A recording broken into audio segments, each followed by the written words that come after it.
오늘 우리에게 주시는 하나님의 말씀을 함께 나누겠습니다. 신약 성경 골로새서 1장 9절부터 14절까지를 한 절씩 교독하겠습니다. 골로새서 1장 9절에서 14절을 교독하겠습니다.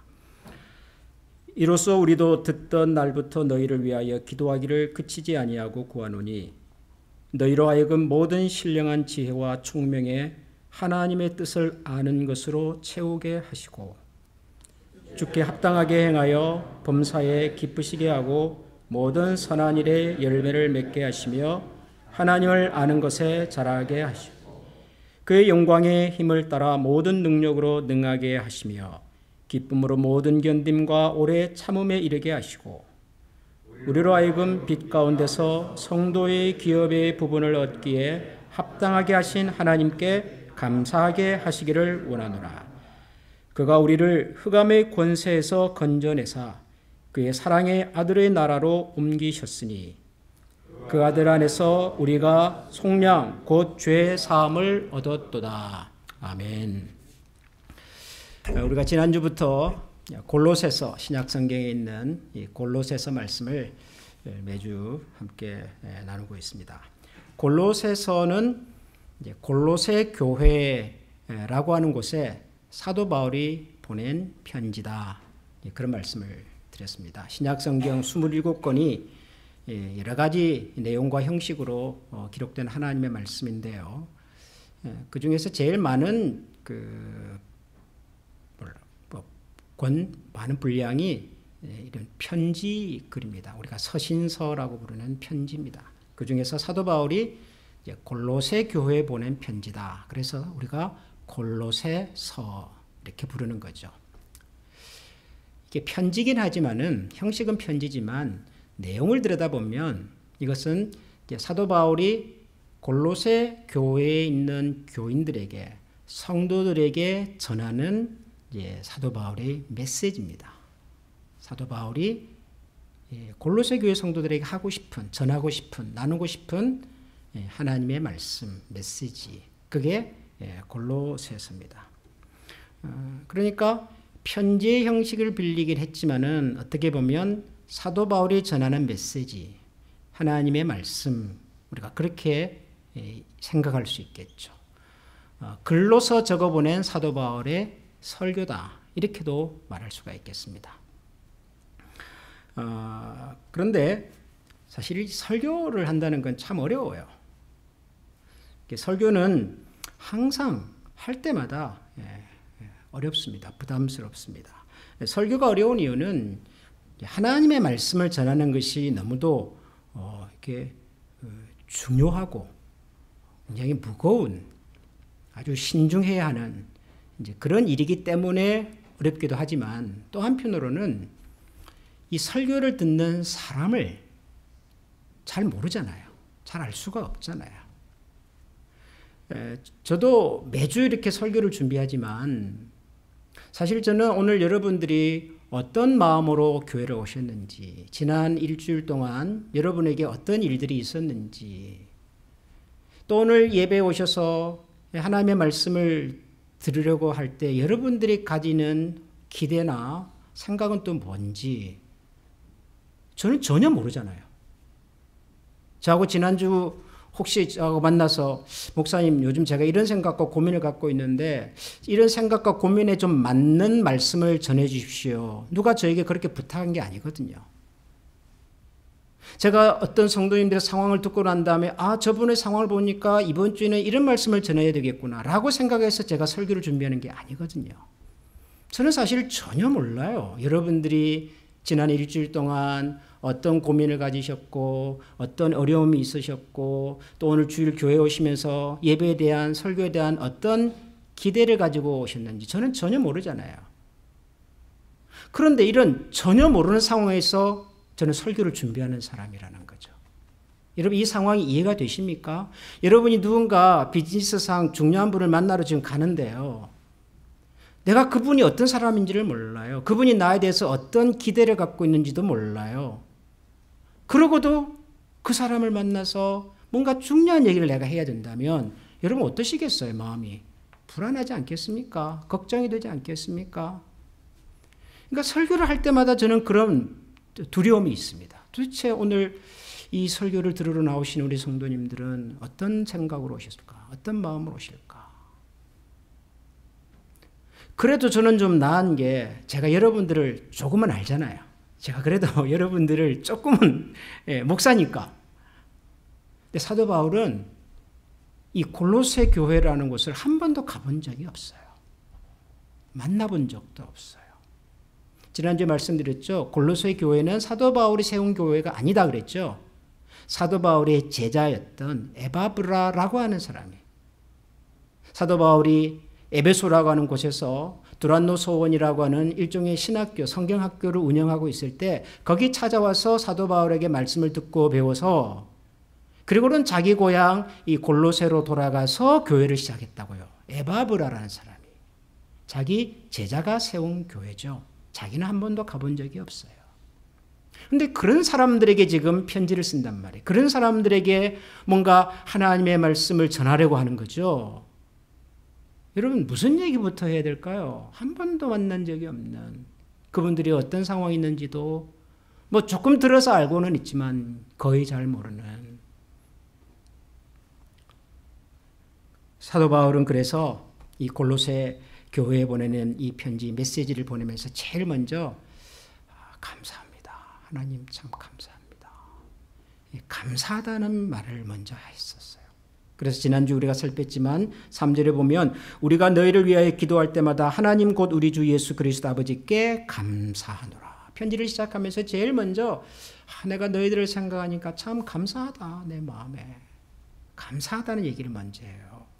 뭐가 감사했냐 그러니까 4절을 보면 이는 그리스도 예수 안에서 너희 믿음과 모든 성도에 대한 사랑을 들었으며 그들이 하나님의 말씀을 듣고 그 다음 또 6절을 보면 이 복음이 이미 너에게 이름에 너희가 듣고 참으로 하나님의 은혜를 깨달은 날부터 너희 중에서와 같이 또한 온 천하에서도 열매를 맺어 자라는도다. 열매를 맺어 자라고 있다. 그러니까 복음을 듣고 그리고 그 복음 안에서 잘 자라고 있으니 참 감사하다. 사도 바울은 한 번도 만난 적이 없는 이 골로새 교회 성도들에게 가장 먼저 감사합니다. 이 사람들이 하나님의 말씀을 듣고 또 그 말씀 안에서 잘 자라고 있다고 하니 저는 그것이 참 감사합니다. 그러고 있어요. 이제 그러고 난 다음에 오늘 우리가 읽은 이 9절 말씀이 나오는 겁니다. 9절 다시 한번 볼까요? 이로써 우리도 듣던 날부터 너희를 위하여 기도하기를 그치지 아니하고 구하노니. 감사하다고 말하고 난 다음에 사도 바울은 이제 자기가 이 골로새 교회를 위해서 그동안 기도했다. 기도해왔다. 그 얘기를 합니다. 너희에 대하여 듣던 날부터 지금까지 기도를 그치지 않았다. 뭘 기도했냐 그러니까 그 다음에 이런 표현이 있죠. 너희를 하여금 모든 신령한 지혜와 총명에 하나님의 뜻을 아는 것으로 채우게 하시고 그러니까 하나님의 뜻을 잘 알아갈 수 있도록 기도했다는 거예요. 골로새 교회 교인들 하나님의 뜻을 잘 알아가는 사람들이 되도록 그걸 기도했고요. 두 번째는 10절에 보니까 주께 합당하게 행하여 범사에 기쁘시게 여기고 모든 선한 일에 열매를 맺게 하시며 하나님을 아는 것에 자라게 하시고 하나님의 뜻을 하나님을 잘 알 수 있도록 기도했고요. 그 다음에는 그 하나님의 뜻 안에서 잘 자라갈 수 있도록 하나님을 아는 것에서 잘 자라갈 수 있도록 기도했다는 거죠. 그리고 또 한 가지 기도는 12절에 보니까 우리로 하여금 빛 가운데서 성도의 기업의 부분을 얻기에 합당하게 하신 아버지께 감사하게 하시기를 원하노라. 너희들이 모든 일에 있어서 정말 하나님께 감사하는 사람이 되면 좋겠다. 감사하는 마음으로 살면 좋겠다. 이 세 가지를 위해서 자기는 기도해왔고 지금도 기도하고 있다. 그런 얘기를 합니다. 처음으로 이제 편지를 보내는데 한 번도 만난 적도 본 적도 없는 그런 사람들에게 처음으로 사도 바울이 뭔가 메시지를 전하면서 자기는 세 가지를 위해서 기도한다는 거예요.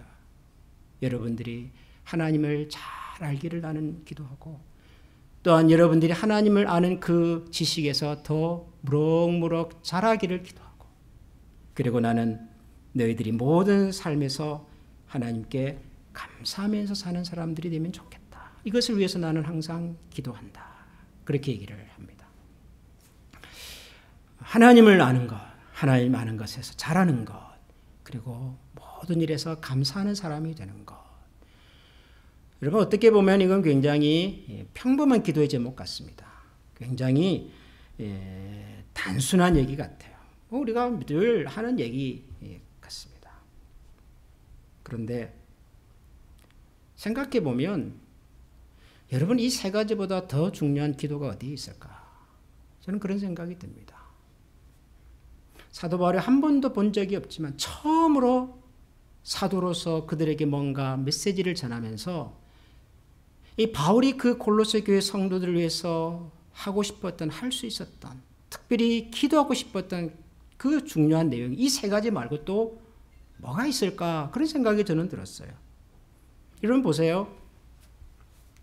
신앙생활이 뭘까요? 여러분, 신앙생활. 우리가 믿음생활, 신앙생활, 예수 믿는 사람, 우리가 그렇게 얘기를 하는데 신앙생활이라는 게 뭘까요, 여러분? 신앙생활이라고 하는 것은 근본적으로 우리가 하나님과 좋은 관계를 맺어서 살아가는 거라고요. 그렇잖아요.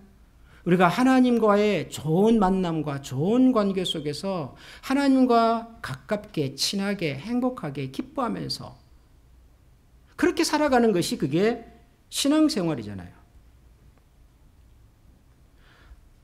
부부관계를 한번 생각해 보세요. 부부관계가 좋다, 부부생활을 잘한다, 그게 뭘까요? 우리가 뭐 살면서 날마다 당신은 나의 태양, 오 솔레미오 그러고 살 수는 없잖아요. 예? 뭐 그래 본 적이 없는 사람들도 가끔은 있기는 하지만은 우리가 뭐 맨날 만날 때마다 가슴이 퉁각퉁각거리고 뭐 설레이고 뭐 얼굴이 붉어지고 그러면서 살면 여러분 어떻게 오래 살겠어요? 맨날 가슴이 쿵쿵거리면 이 심장마비가 오지 않겠어요? 우리가 그렇게는 살 수 없어요. 부부가 잘 산다고 하는 것이 꼭 그런 건 아니에요. 부부가 잘 산다고 하는 것은 결국 서로가 좋은 관계 속에서 더 가깝게, 살갑게, 편하게 그렇게 사는 거잖아요. 그러니까 우리 신앙생활이 좋다, 잘한다라고 하는 것도 따지고 보면 우리 신앙의 대상이신 하나님과 우리가 사이좋게 살갑게 잘 지내는 거라고, 잘 사는 거라고요. 잘 알려면 뭐가 필요하죠? 잘 살려면은 잘 알아야 되잖아요. 상대방이 뭘 원하는지, 뭘 기뻐하는지, 뭘 싫어하는지 그걸 잘 알아야지. 그래 우리가 잘 맞춰가면서 잘 살 수가 있지 않겠습니까? 요즘 한국에서는 예전엔 듣지 못했던 단어들이 많이 사용이 되는데요. 그 중에 뭐 황혼, 이혼 이런 말 쓰잖아요. 들어보셨죠? 예. 옛날에도 힘들지 않았던 것은 아닌데 그래도 옛날에는 그냥 어지간하면 참고 사셨던 분들이 이제는 더 이상 못 참겠다는 거예요. 내가 이 정도 고생하고 이 정도 내가 양보하고 이 정도 희생했으면 됐지 나보고 뭘 더 어떻게 더 하라는 거냐. 그래서 차라리 따로따로 살자. 그러는 분들이 늘어난다는 거예요. 황혼, 이혼 그러잖아요. 졸혼이라는 말도 써요. 졸혼. 졸혼이라는 말도 들어보셨어요? 결혼해서 졸업을 했대요. 무슨 또 결혼이 무슨 졸업이 필요합니까? 그러니까 이혼까지는 차마 못하겠어요. 아직까지도 우리 한국의 어른들이 그래도 참 가정을 소중히 여기고 그래서 가족을 소중히 여기는 마음이 그래도 남아있어서 차마 내가 이혼까지는 못하겠다. 그러나 사실상 결혼 생활은 끝내자. 따로 살든지 같이 살더라도 서로의 생활에 대해서 일체 간섭 안 하고 살든지 아무튼 법적으로는 우리가 부부지만 가족이지만 실제로는 그냥 서로가 알아서 살자. 그게 졸혼이에요. 졸혼. 여러분 참 묘하지 않습니까? 젊은 남녀가 처음 만나서 가정을 이루고 신혼생활을 할 때보다는 결혼 10년 차가 서로에 대해서 훨씬 더 많이 알 건데 경험했으니까 그렇잖아요. 결혼 10년 차보다는 결혼 생활을 한 30년쯤 해보신 중년의 어른들이 그래도 서로를 더 많이 알 텐데, 기쁜 일, 슬픈 일, 좋은 일, 힘든 일 다 겪어보면서 어지간하면 이제는 넘어도 가고, 훨씬 더 10년 차 부부보다는 그래도 30년 차 부부가 더 많이 알 텐데, 익숙해졌을 텐데. 그런데 나이가 들수록 서로에 대한 마음이 오히려 더 식어가고 차가워지고 냉랭해지고 무관심해지고, 이제는 거의 뭐 이름만 부부지 남남처럼 살아가는 부부들이 갈수록 많아지잖아요. 여러분, 이유가 뭘까요? 제가 가정문제 전문가가 아니라서 정확한 문제를 제가 진단하고 설명할 수는 없으나, 근데 저 같은 평범한 사람의 입장에서 볼 때 가장 부족한 것이 이거 같아요. 노력하지 않는다. 서로를 좀 더 이해하려고, 알아가려고 노력하지 않는다. 이 노력의 정도가요, 갈수록 줄어드는 거예요. 젊었을 때는 노력을 많이 해요. 왜 노력을 하죠? 잘 보여야 되니까. 결혼하기 전에는 어쨌든 내가 상대방에게 잘 보여야지 돼. 그러니까 노력을 많이 해요. 나는 스파게티 정말 싫어하는데 나랑 교제하는 여자분이 나는 스파게티가 제일 좋다 그러니까 스파게티 먹으러 가는 거예요. 그리고는 집에 가서 된장국에 엄마가 준비해 놓은 김치 걸쳐가지고 또 밥 한 그릇 끓여 하는 거예요. 이 뭐죠? 노력이잖아요, 노력. 젊었을 때는 그래도 노력을 해요. 어린아이들이 있고 우리가 부모니까 좀 참고 아이들에게 좀 좋은 모습을 보여야 되니까 말도 좀 조심하려고 그러고. 근데 이제 40년 지나면 애들 다 커서 우리 둘밖에 없는데 눈치 볼 사람이 어디 있어? 노력 안 해요, 그러니까. 당신 하고 싶으면 그대로 하고 나는 나대로 살고. 정말 서로를 이해하고 알아가려는 노력을 갈수록 적게 하는 거예요, 우리가.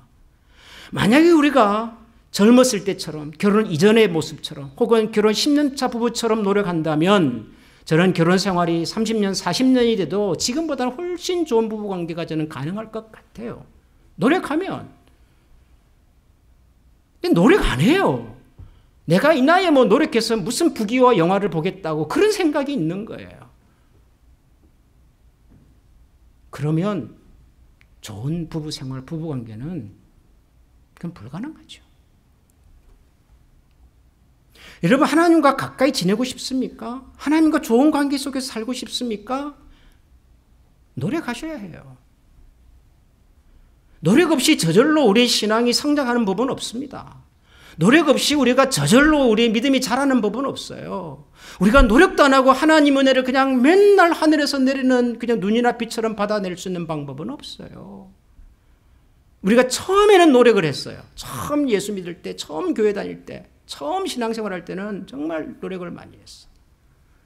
가족들이 반대를 해도, 친구들이 이해를 못 해줘도, 직장에 출근해야 될 상황이 생겨도, 그래도 하나님을 좀 알아보겠다고, 그래도 말씀을 한번 들어보겠다고, 기도 한번 해보겠다고 노력했어요, 우리가. 근데 어느 순간부터 우리가 노력하지 않아요. 더 알 것도 없고, 더 알고 싶은 것도 없고, 내가 이 나이에 더 노력해서, 내가 이 나이에 성경 공부해서 부귀와 영화를 누리겠다. 아마 그런 생각이 있으신지는 모르겠어요. 노력 안 해요. 노력 안 하면 우리가 무슨 수로 하나님을 더 깊이 알아가고, 하나님의 은혜를 더 풍성하게 체험하고, 하나님과의 좋은 관계 속에서 살겠냐고요. 그러니까 사도 바울이 한 번도 만난 적은 없지만 이반들에게 하고 싶은 이야기가 이거예요. 나는 여러분들이 하나님을 아는 것이, 그리고 하나님을 아는 것에서 더 깊이 자라가기를 원합니다. 이것만큼 사도로서 그가 교회 성도들에게 해줄 수 있는 이야기가 뭐겠습니까? 그러니까 저도 가만 생각을 해보면 제가 교회인들을 위해서, 내가 교회를 위해서 할 수 있는 가장 크고 중요한 일이 뭘까? 제가 섬기는 우리 공동체의 모든 성도님들이 하나님을 좀 더 깊이 알면 좋겠고, 하나님을 아는 것에서 좀 더 자라갈 수 있으면 좋겠고. 제가 너무 단순한 논리로 말하는 건지는 모르겠지만 이 두 가지가 되면 여러분의 삶에 변화가 생깁니다. 여러분 믿으십니까? 내가 하나님을 깊이 알아가고 하나님을 아는 것에서 내 삶이 풍성해지면요, 그러면 내 삶이 달라집니다. 달라질 수밖에 없어요. 여러분, 어린아이가 세상을 보는 시선은 어린아이의 눈높이잖아요. 1m? 뭐 한 1m 20? 그 수준에서 보는 것이 전부예요, 그 아이에게는. 근데 우리가 어른이 되고 나면은 그 아이보다 훨씬 높은 수준에서 세상을 봐요. 그러면 내 눈에 들어온 세상이 훨씬 넓어 보이고, 훨씬 멀리도 보이고, 다양하게 보이고, 위험 요소도 좋은 것도 빨리 보고. 우리가 자람에도 불구하고 세상을 바라보고 살아가는 방식이 달라지지 않는다면 그건 두 가지인 거예요. 생각은 잘하고 있다고 생각하는데 사실은 안 자르는 거예요. 아니면 자랐음에도 불구하고 세상을 보는 방식과 나에게 들어온 이 정보들을 무시하고 살든지. 우리가 하나님을 더 깊이 알아가고 하나님을 아는 것에서 더 자라갔는데 어떻게 우리의 삶이 달라지지 않을 수가 있냔 말이에요. 목사님, 저의 삶에 좀 새로운 변화와 능력이 나타날 수 있도록 기도해 주십시오 라는 기도의 요청만큼 죄송합니다만 어리석은 기도 요청이 없어요. 그건 목사가 기도한다고 해서 되는 게 아니잖아요. 내가 자라야지. 내가 하나님의 은혜의 풍성함을 경험해야지. 그래야지 세상이 달라지고 내 삶이 달라지는 법인데, 아니 이걸 누구한테 부탁을 하냔 말이에요. 이걸 누구한테. 아니 목사님은 언제까지 그런 기도만 붙들고 있어야 되냔 말이에요. 그러니까 사도 바울이 이렇게 하는 얘기가 충분히 공감이 가는 거예요. 처음으로 만나는 사람이. 저는 이것도 놀라웠어요. 사도 바울은 지금 처음으로 만난 사람에게 처음으로 하는 얘기인데, 처음으로 만나는 사람에게 하나님을 깊이 알아가자 그래요. 하나님을 아는 것에서 자라자 그래요. 그래야 여러분의 삶에 감사가 넘친다 그래요. 솔직히 말씀드리면 제가 사도 바울 입장이라면 저는 이런 말 잘 못합니다. 저는 여러분이 생각하는 것보다는 이게 좀 사람이 좀 이게 좀 부족해가지고요. 저는 센소리를 잘 못해요. 뭐 이미 짐작하시는 분들이 많으시겠지만 저는 뭐 좀 싫은 얘기를 참 못해요. 아니 내가 들어도 참 부담스러운데 그런 얘기를 누구한테 내가 하겠어요. 그래서 참 어려워요. 이런 얘기하는 거가. 제가 그래서 여러분 보고 뭐 합시다, 뭐 해야 됩니다, 그런 얘기 하던가요? 잘 못해요 제가. 그러니까 제가 처음 만나는 사람에게도 저는 이런 얘기 잘 못해요. 하나님을 알아야 됩니다. 하나님 아는 것을 잘 알아야 됩니다. 그래야 여러분의 인생의 변화가 나타납니다. 아니 이렇게 말씀하신 목사님들 많던데 제 주변에 보면은. 근데 저는 자신이 잘 없어요. 그런 얘기를 하기에. 근데 사도 바울은 그러고 있잖아요. 누가 맞겠어요? 제가 맞겠어요? 사도 바울이 맞겠어요? 사도 바울이 맞는 거예요. 사도 바울이. 하나님을 아는 것은, 하나님을 잘 아는 것은 시간이 좀 지나고 난 다음에, 한 5년 예수 믿고 난 다음에, 교회 직분을 받고 난 다음에 할 수 있는 얘기가 아니다 그 말이에요. 하나님을 알고 하나님을 아는 것을 잘 아는 것은 우리 신앙의 첫 단계에서부터, 처음부터, 시작부터 이것이 내 인생의 목표가 되어야 되고 신앙의 좌표가 되어야 되는 거지요. 5년 되고 10년 되고 직분자가 된 사람한테는 그런 얘기 해봐도 소용이 없어요. 이미 알 만큼 알아요 그분들은. 그렇잖아요 여러분. 아니 목사가 그런 분들에게 얘기한다고 해서 뭐 갑자기 생각이 바뀌겠냐고요.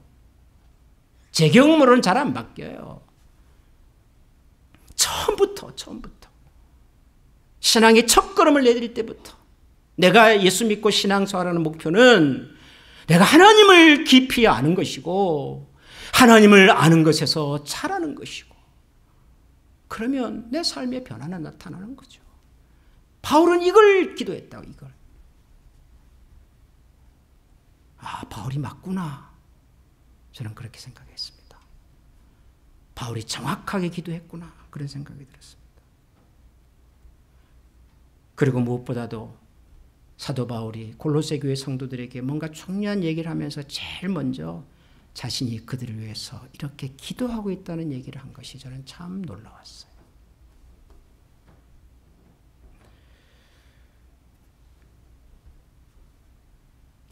기도가 모든 일의 시작이기 때문에 기도가. 사도 바울이 골로새 교회에 대해서 뭘 알겠습니까? 사도 바울이 골로새 교회 성도들에서 무슨 일을 할 수가 있겠습니까? 특별히 지금은 사도 바울은 감옥에 갇혀 있는 죄수인데 여기서 도대체 골로새 교회를 위해서 사도 바울이 할 수 있는 일이 뭐가 있겠습니까?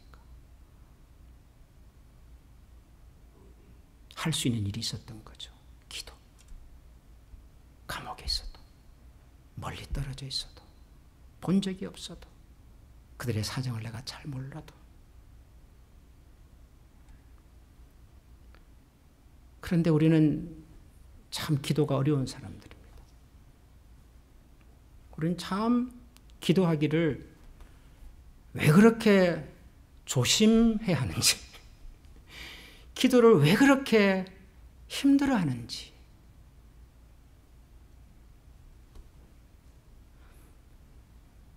제가 기도에 관한 어떤 글을 보니까 이런 내용이 있더라고요. 어떤 분이 내가 기도에 대해서 글을 한번 써봐야 되겠습니다. 기도에 대해서 뭔가 좀 생각을 한번 정리를 해봐야 되겠습니다. 어떻게 시작하면 좋을까요? 물었대요. 그랬더니 이분이 세 가지를 얘기해 줬습니다. 첫 번째, 하나님은 살아계십니다. 두 번째, 하나님은 기도를 들으십니다.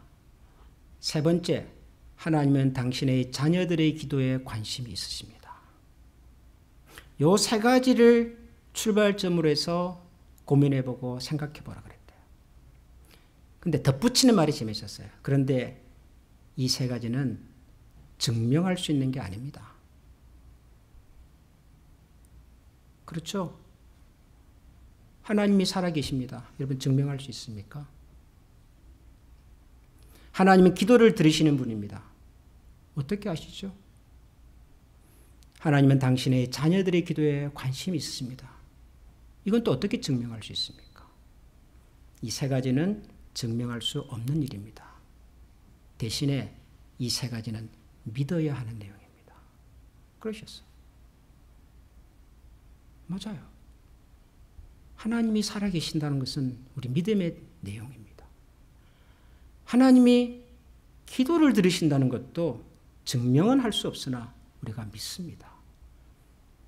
그리고 마지막으로 하나님은 당신의 자녀들의 기도에 관심이 있다는 것도 우리가 설명하기는 어렵지만 우리가 믿을 수 있는, 믿어야 하는 내용입니다. 만약 우리가 기도하지 않는다면, 기도를 소홀히 여긴다면, 기도의 자리로 나아가는 것을 주저한다면 죄송하지만 어쩌면 우리는 이 세 가지에 대한 믿음이 없거나 부족해서일 가능성이 저는 많다고 생각합니다. 우리가 말로는 하나님을 믿는다고 말하지만, 하나님이 살아계시다고 말하지만 그러는 그 사실을 잘 믿지 않는 거고요. 하나님이 기도를 들으시는 분이라고 우리가 들었어도 그걸 믿지 않는 거고요. 하나님은 당신의 자녀의 기도에 관심이 있다는 사실을 정말로 믿는다면 여러분 어떻게 기도 안 할 수가 있습니까?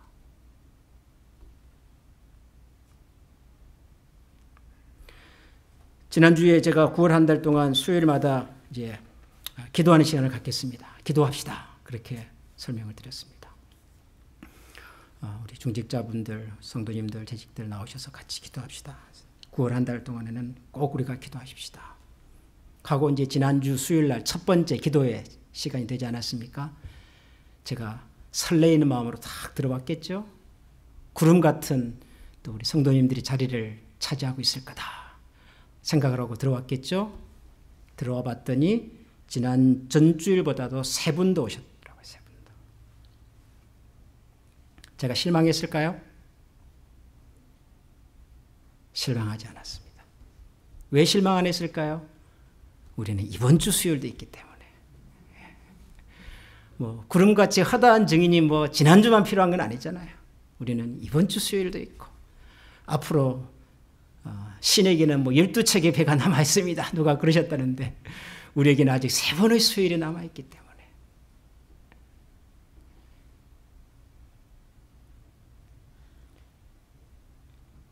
기도가 누군가의 부탁에 의해서, 누군가의 제안에 의해서, 혹은 누군가의 강요에 의해서 한다면 그게 무슨 기도겠습니까? 하나님께서 뭐가 아쉬워서 그런 기도를 기다리겠습니까? 그러나 저는 사도 바울의 이 기도를 읽으면서 그런 확신이 있습니다. 저나 여러분이 정말 하나님을 아는 것에서 깊어지고 하나님을 아는 것에서 자라가고, 그러면 우리의 삶에 감사가, 기쁨이, 평강이 반드시 찾아오리라고 저는 확신합니다. 이 일을 위해서 함께 우리가 기도하고 우리의 기도를 들으시는 하나님 앞에 우리의 마음을 진심으로 고백하고 아뢰는 그런 자리에 다시 한번 우리의 마음과 중심을 모아가는 우리 모두가 될 수 있기를 소원합니다. 우리 시간 같이 한번 기도하십시다.